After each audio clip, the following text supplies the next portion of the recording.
I picked up the phone on the fourth ring. The number on the screen made my blood run cold. It was my daughter's cell phone, Sarah's phone. The same phone I'd held in my shaking hands 22 years ago, standing in the hospital corridor, listening to the doctor tell me she didn't make it. The same phone the funeral home had placed in her casket because she'd loved it so much. I stared at the screen. My daughter's name glowed in the darkness of my living room. Sarah Mobile. I hadn't changed the contact. Couldn't bring myself to delete it. For 22 years, that entry had sat in my phone like a gravestone. My finger hovered over the answer button. What if this was some kind of sick joke? What if it was a telecom company that had recycled her number? What if some cruel stranger had somehow gotten access to her old account? But what if it wasn't? What if, impossibly, it was really her? I answered. Static filled my ear. Heavy, crackling static like an old radio searching for a signal. Then, through the noise, I heard breathing. Shallow, rapid, the breathing of someone afraid. Dad? The voice was small, uncertain, female. My heart stopped. I recognized that voice. I'd heard it every day for 16 years. I'd heard it ask for help with homework, laugh at bad jokes, sing off-key in the shower. I'd heard it say I love you and I hate you and everything in between. Sarah? My voice cracked. Dad. Where am I? The static surged, nearly drowning her out. I can't see anything. It's dark. I'm scared. Where are you? Sarah, where are you? I don't know. Her voice trembled. I woke up and everything's dark and cold, and I called you, but I don't know where my phone was or how I got it. And Dad, why can't I remember anything? The logical part of my brain was screaming. This was impossible. Sarah had been dead for 22 years. I'd identified her body. I'd watched them lower her casket into frozen February ground. I'd visited her grave every Sunday for over 2 decades. This had to be a mistake. A cruel prank. Someone who knew our story, who wanted to torture me for reasons I couldn't understand. But the father in me, the part that had never stopped hoping for one more conversation, one more hug, one more chance to say I'm sorry for all the times I'd been too busy or too angry or too proud, that part couldn't hang up. Sarah, listen to me. Tell me what you remember. Anything at all. The static ebbed and flowed like waves. I remember, she said slowly. We were fighting. You and me. I wanted to go to that party. Jake Morrison's party. You said no. My chest tightened. Jake Morrison. I hadn't heard that name in over 20 years. Jake Morrison, the senior with the reputation and the parents who traveled for work. The party that Sarah had begged to attend. The party I'd forbidden her from going to because I was her father, and I knew better. She'd snuck out anyway. Taken her mother's car keys while we slept. The roads had been icy that night. Black ice, they'd called it. Invisible and deadly. She'd lost control on Highway 7, just past the old Sinclair farm. The car had rolled 3 times. They told me she'd died instantly. They told me she hadn't suffered. I'd never believed them. I remember leaving, Sarah continued. I remember being so angry at you. I remember thinking you didn't understand me, that you never listened. She paused. Did something happen, Dad? Did I do something wrong? Tears burned my eyes. You didn't do anything wrong. I'm the one who should be sorry. I should have listened. I should have understood how important it was to you. Dad? Her voice sounded younger now, frightened, like she was 10 years old again. Why are you crying? Where am I? I want to come home. I stood up, pacing my living room. The grandfather clock in the corner showed 3:17 a.m. I live alone now, have for 15 years, since Margaret passed. The house was silent except for my footsteps and Sarah's breathing through the phone. I need you to tell me where you are. Look around. Tell me what you see. It's dark. I feel concrete, I think. It's cold, really cold. And I hear water, like it's dripping somewhere. Dad, my hands are freezing. Could you be in a basement? An underground parking garage? A tunnel? I don't know. Her breath hitched. Dad, I'm scared. Please come get me. Every instinct told me this was wrong. Impossible. But I grabbed my keys anyway. I'm coming. Stay on the line with me. Don't hang up. Okay. I drove through the empty streets of Thunder Bay at 3:30 in the morning, phone pressed to my ear, listening to my dead daughter breathe. I didn't know where I was going, didn't have a destination, but I couldn't stay in that house. Couldn't sit still while she was out there somewhere, scared and alone. If she was really out there. Sarah? Do you remember anything else? Anything about where you might be? The static was worse now. I heard voices earlier. Before I called you. Men's voices. They were arguing about something. What were they saying? I couldn't hear clearly. Something about a mistake. And a truck. And someone said my name. They said Sarah. Dad. Why would they say my name? My hands tightened on the wheel. Who said your name? Could you recognize the voice? I don't know. I don't recognize it. Dad, what if they come back? What if they find me hiding here? Just stay quiet. Stay hidden. I'm going to find you. I promise. But how could I find her? I didn't even know if this was real. 22 years she'd been gone. 22 years of grief and guilt and wondering if I could have prevented it. If I'd just said yes to that party. If I'd just been less strict. If I'd been a better father who listened instead of lectured. The guilt had eaten at me for over 2 decades. It had cost me my marriage, though Margaret never blamed me. The cancer took her in the end, but I think the sadness of losing Sarah had weakened her first. We'd tried to move on, tried to have another child, but Margaret miscarried twice, and after the second time, we didn't try again. Dad, I'm cold. It's really cold here. Try to move around. Keep your blood flowing. Can you walk? I think so. I heard shuffling sounds, careful footsteps. There's a wall here. Metal. It feels like corrugated metal, like a storage container or something. A storage container. The port of Thunder Bay had hundreds of shipping containers. The old industrial area near the waterfront had abandoned warehouses and storage facilities. But that was a huge area to search, and I was one man in the middle of the night with nothing but an impossible phone call. I need to call the police. No! Sarah's voice rose in panic. Don't hang up. Please don't hang up. If you hang up, I don't know if I can call back. Dad, please. Okay, I won't hang up. But Sarah, I need help. I can't search the entire city by myself. The static surged again. Promise me you won't hang up. I promise. I'll stay right here with you. I pulled into a Tim Hortons parking lot. The night shift worker inside looked half asleep, leaning on the counter. I needed coffee, needed to think clearly, but I couldn't go inside with Sarah on the phone. Through the phone, I heard her start to cry. Soft, broken sobs that shattered what was left of my heart. I'm sorry, Dad. I'm so sorry I snuck out. I'm sorry I didn't listen to you. I just wanted to go to the party. I just wanted to be normal. I just wanted to fit in. Sarah, listen to me. That night, you didn't do anything wrong. You were 16. 16-year-olds make mistakes. I should have talked to you instead of just saying no. I should have listened to why it was important to you. This isn't your fault. None of this is your fault. But I crashed, she whispered. Didn't I? I remember now. The ice, the car spinning, the sound of metal crunching, the airbag hitting me. Dad, did I crash? I couldn't speak. Couldn't force words past the lump in my throat. Dad, did I die? The question hung in the air between us. Hung there in the static and the darkness and the impossible space between life and death. Yes, you died, Sarah, 22 years ago.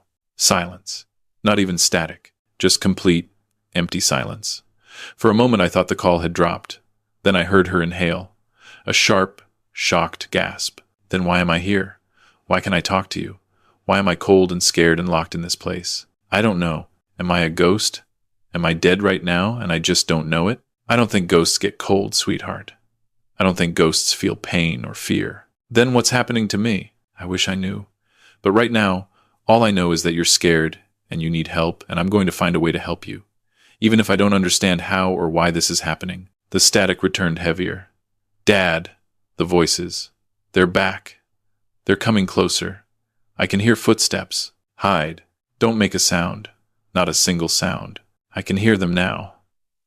She whispered so quietly I had to press the phone hard against my ear. They're talking about moving something. About making sure no one finds it. About finishing the job. Dad, I think they're talking about me. My blood turned to ice. Do you see them? Can you see who they are? No. It's too dark. But they're right outside. They're at the door. The door. They're opening the door. Sarah! I shouted.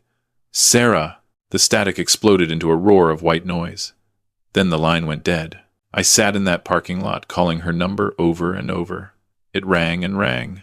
No answer. Just endless ringing like a phone in an empty house. I drove to the police station. Stood at the reception desk, trying to explain to a young constable that I'd just talked to my daughter who'd been dead for 22 years. The constable looked at me with pity. Sir, maybe you should sit down. Have you been drinking tonight? I'm not drunk. I held up my phone. Look, Sarah MacLeod, my daughter. She called me 47 minutes ago. The call lasted 36 minutes. He looked at the screen. His expression didn't change. Sir, anyone could have that name in their phone. That doesn't mean... She knew things. Things only Sarah would know. About the night she died. About the fight we had. About Jake Morrison's party. Things no one else could possibly know. He exchanged glances with another officer. Mr. MacLeod, is there someone we can call for you? Family? A friend? Something in me snapped. You're not listening. My daughter's in trouble. She's trapped somewhere. She said she was in a metal container near water. She heard men's voices. They found her. They opened the door. She needs help. Sir, you need to calm down. An older officer approached. Sergeant Stripes. His name tag read Harrison. Mr. MacLeod, I remember you. You're Sarah MacLeod's father. The accident on Highway 7, February 3rd, 2003. I was one of the responding officers that night. I'm sorry for your loss. I know how hard it must have been. Then you understand why I'm here. You understand what I'm telling you. What I understand is that grief does strange things to people, especially around anniversaries. It's late February now, isn't it? Almost the anniversary of the accident. This isn't about grief. This isn't about the anniversary. This is about my daughter being in danger right now. Your daughter is dead, Mr. MacLeod. His voice was firm but not unkind. She's been dead for 22 years. Whatever you think you heard tonight, it wasn't her. They thought I was crazy, grief-stricken, delusional. Maybe they were right. I left the station, drove aimlessly through the city as dawn began to break over Lake Superior. The sky turned from black to gray to pale pink. Early morning traffic started to build. Normal people going to normal jobs, living normal lives where their children stayed dead. My phone rang. I nearly drove off the road. Grabbed the phone so fast I dropped it. Sarah Mobile, I answered. Sarah, are you okay? Are you safe? Dad. Her voice was different now. Flat, emotionless, rehearsed. You need to stop. Stop what? Where are you? What happened? You need to stop asking questions. You need to forget this happened. Go home and pretend this call never came. Sarah, what are you talking about? What happened after they opened the door? Who got to you? Please, Dad. For your own safety. Forget about me. Again, then I heard it. In the background. So faint I almost missed it. A voice. A man's voice. Telling her what to say. Coaching her through each word. Sarah, who's with you? Who's making you say this? Goodbye, Dad. No, don't hang up. Sarah. The line went dead. When I called back, the number was disconnected. The electronic voice told me the number I was trying to reach was no longer in service. I sat shaking. This was real. Sarah had called me. She'd been in danger. And now someone had forced her to tell me to back off. I thought about that night 22 years ago. The hospital. The room where Sarah lay covered by a white sheet. She'd looked like she was sleeping, but I'd never asked to see the body at the funeral. The casket had been closed. The funeral director had suggested it, said it would be easier. What if there was no body in that casket? I called Marcus Chen. Marcus had been Sarah's boyfriend, the quiet kid who played guitar and wrote her terrible poetry. Marcus? It's Joseph MacLeod, Sarah's father. I need to ask you something about the night Sarah died. Did you see her? After the accident? No, they wouldn't let me. I wasn't family. What about the funeral? The casket was closed. They never really explained why. I always thought it was because the injuries were too severe. But the police said she died on impact. So why would the casket need to be closed? Exactly. What's going on? I don't know yet. But Marcus, I need your help. We met at a coffee shop.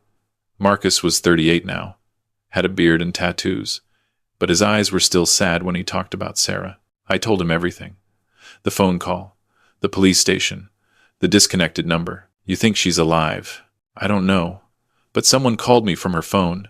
Someone who knew things only Sarah would know. Marcus pulled out his phone. I have a friend who works at the hospital. In records. He might be able to pull Sarah's file. See who signed off on the death certificate. The hospital archives were in the basement. Marcus's friend Derek met us at a side entrance, led us through maintenance corridors to a room filled with filing cabinets. Derek pulled out a thick file. Sarah Elizabeth MacLeod. Accident victim. DOA. We spread the papers across a desk. Everything looked official, except one thing. The signature on the death certificate was illegible, and the doctor's name, Dr. Patricia Hammond, didn't match any other signatures. Who's Dr. Hammond? Derek checked the computer. There's no Dr. Patricia Hammond listed, not ever. No one by that name has ever worked at this hospital. Someone faked the death certificate. I called to say goodbye.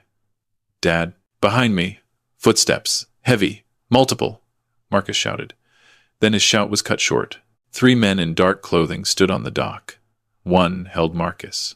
Mr. MacLeod, you've been very persistent, but this is where it ends. Let him go. Sarah's contract with us is up soon.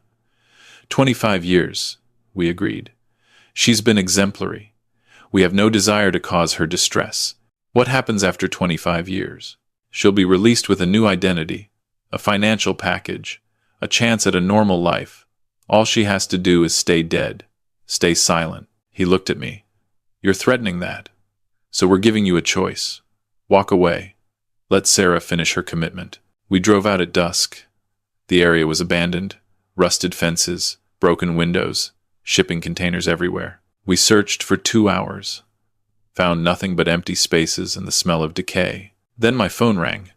Sarah's number. You're getting close, Dad. The voice was hers but wrong, too calm. You should turn around now. Tell me where you are. You're not a ghost. You're alive. Someone took you. Why? Because some people are worth more alive than dead. Especially young, healthy people. Especially people no one will look for, because everyone thinks they're already dead. What are you saying? I'm saying you can't save me, Dad. I've been gone for 22 years. The best thing you can do is walk away. No, I let you down once. I said no to a party, and you died because of it. Or I thought you died. I've lived with that guilt for 22 years. I'm not walking away. Not again. Tell me where you are. Silence. Then softly, the old dock. The one we used to fish at. You remember? I remembered. The abandoned dock at the edge of the industrial port. We'd gone there when Sarah was little. I'm coming. Hurry. They're moving me tonight. This is your last chance. I ran toward the water, toward the old dock. At the end, I saw a light, a lantern, and next to it, a figure. Sarah? She turned. Dad, you came. I walked onto the creaking dock. It was Sarah, but older, 38 instead of 16. Lines around her eyes. She'd aged 22 years. What did they do to you? They saved me. The accident. I should have died. But the ambulance wasn't regular. They took me. Said they could save me, but I could never go home. Said if I refused, I'd die. I was 16 and scared and in so much pain. So I said yes. Tears ran down my face. I should have been there. You couldn't have known. She looked at the dark water. They treated me. Saved me. But Sarah MacLeod had to stay dead. I've been part of their research program for 22 years. A test subject. They've kept me alive, but I've never been free. Where? Moving. Different facilities. Different countries. They have a whole network. People who are legally dead but medically alive. Who are they? Does it matter? They're powerful. Connected. You called me. Why? Because I'm tired, Dad. 22 years of being studied. 22 years of being dead to everyone I loved. She looked at me. I just wanted to hear your voice one more time. Wanted you to know I didn't suffer. Wanted you to stop feeling guilty. Come home with me. I can't. They're watching. If I leave, they'll find me. Find you. She stepped back. I called to say goodbye, Dad. For real this time. Behind me. Footsteps. Heavy. Multiple. Marcus shouted. Then his shout was cut short. 3 men in dark clothing stood on the dock. One held Marcus. Mr. MacLeod, you've been very persistent. But this is where it ends. Let him go. Sarah's contract with us is up soon. 25 years, we agreed. She's been exemplary. We have no desire to cause her distress. What happens after 25 years? She'll be released with a new identity, a financial package, a chance at a normal life. All she has to do is stay dead, stay silent. He looked at me. You're threatening that. So we're giving you a choice. Walk away. Let Sarah finish her commitment, or we ensure your silence permanently, and extend Sarah's contract another 25 years. Your choice. I looked at Sarah. She was crying. Please, Dad. Just go. Every instinct screamed at me to fight. But I wasn't young anymore. If I fought, we'd all lose. I'll go. I'll keep quiet. Smart man. You have 72 hours to leave Thunder Bay. We'll be monitoring. 1 word to anyone, and the deal is off. They vanished. Sarah remained at the dock. I'm sorry. I couldn't save you. You did save me. You gave me 3 more years. 3 years until I'm free. And you gave me the chance to say goodbye properly. To tell you it wasn't your fault. I love you. Sarah, I love you too, Dad. I turned and walked away. If I'd looked back, I wouldn't have been able to leave. What are we going to do? Marcus asked. What they told us. I'm leaving Thunder Bay. In 3 years, she'll be free. Maybe she'll find me. The next morning, I put my house up for sale. Started packing. 3 days later, I was gone. Found a small town on Vancouver Island where I could live quietly and count down. That was 2 years and 8 months ago. In 4 months, Sarah's contract ends. In 4 months, she'll be free. I don't know if she'll really contact me. Don't know if they'll really let her go. But I have to believe. Because for 22 years, I thought she was dead. Then she called me. Gave me the gift of knowing she was alive. My phone sits beside me, fully charged. Volume on high. The same phone. The same number. Just in case. Just in case one day it rings and I see those words again. Sarah Mobile. And this time, when I answer, she'll say, Dad, I'm free. I'm finally free. Tell me where you are, and I'll come home. I'm waiting, Sarah. However long it takes, I'll be waiting.